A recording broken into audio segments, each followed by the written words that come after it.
If you're like most teens, you probably cringe at the thought of your parents asking you, "How was your day today?" I mean, how different could your day be from yesterday? You're a kid. But what if I told you that talking about your feelings with them could actually help get them off your back? Hi, I'm Mallory Grimste. I am a teen therapist and I'm here to help you improve your mental health. If that is something that you're into, make sure that you hit that subscribe button and turn on the bell notification. That way you're notified every single time I post a new video. So even though in my therapy practice I work primarily with teenagers, I know you guys have parents that come attached, which means that they want to be included and know what's going on with you. Now, I am not one to talk on behalf of my kiddos. In fact, I'm a little bit different that way in that I will help the teenager learn how to have these conversations with their parents directly. I am not a mediator or a translator. I am a therapist.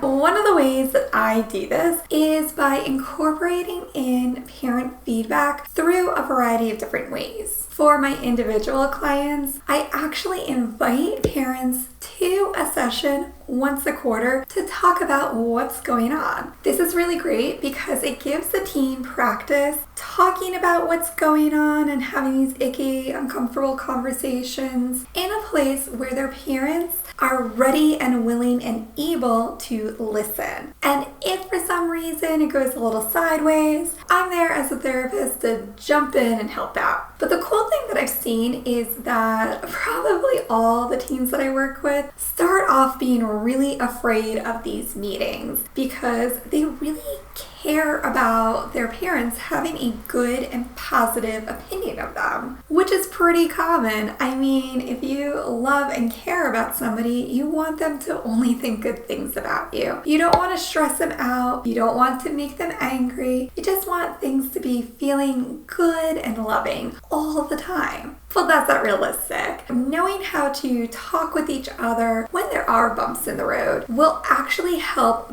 build that trust and respect that you so desperately crave from them. So there's a few different reasons why talking about your feelings can actually help. It builds ownership and accountability. When you are able to name, describe, and then communicate what it is that you're feeling with others, it lets them know that you acknowledge and recognize the experience that's happening and that you are accountable and responsible for how you then work with and respond to that experience. Oh, that was a mouthful. So it's basically saying that I notice and acknowledge what my emotional experience is right now, and I'm letting you know that and the impact, whatever the intention was, which leads into the next point of allowing for clarification. Many times when people hurt our feelings or there's a misunderstanding, the intention to do harm wasn't there, at least not in the way that we think.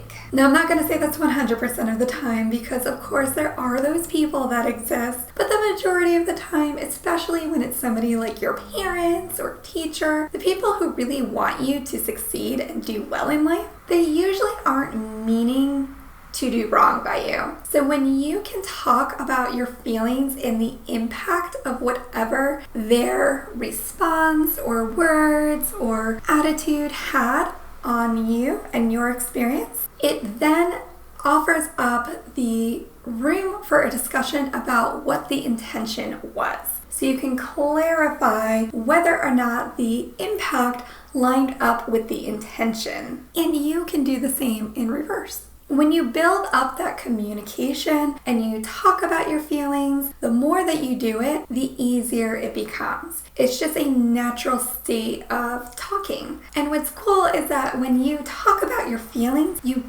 build healthy connections and relationships. which is what we all want out of life, right? If you agree, hit that like button. I know what a struggle it can be to talk about your feelings when you're not comfortable with it already, and it can be hard to know how to do it in a way that's meaningful and effective, which is why I created the 10 therapist-approved tips for talking about your feelings. You can get your free download by clicking the link in the description. And if you want to know how to talk to your teachers about this stuff, go ahead and watch the video on your screen right now where I'm sharing how to tell your teachers you struggle with anxiety. If you found the information in this video helpful and useful, please be sure to share it. You never know who you could be helping in the process. Thanks for watching.